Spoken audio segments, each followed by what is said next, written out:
canık meyle, ey Huday canık meyle, gariplerin halına hiç kim kapılgama vurfun kapı telek halına. Dinin 5 günlük çopantin şu dünyanın malına, doğan kardeşten ayrılıp düştüm acıl koluna. Dokudum indiriv edip geçen var mı dünyada?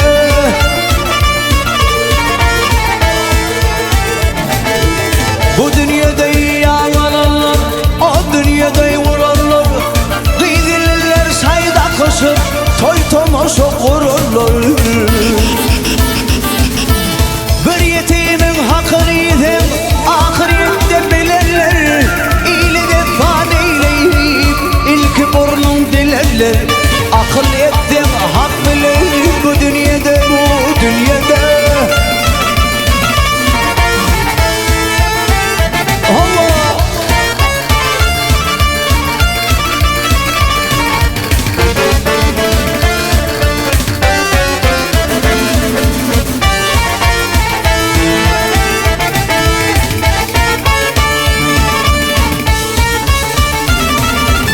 Bir fakir Hudaya yalvar,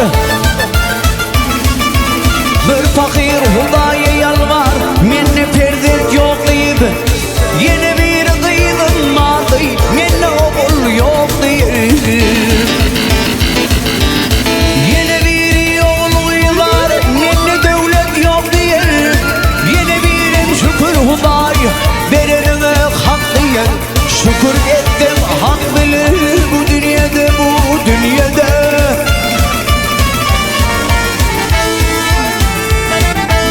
Ker fakir Hudaya yalvar,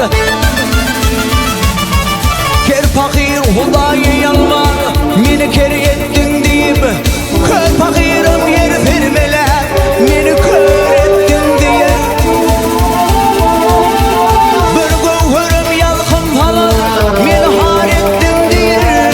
Maktum ulu ey Hudaycan beyle kevrettim diye. Rüstemlik hem Süleyman adal dünyada.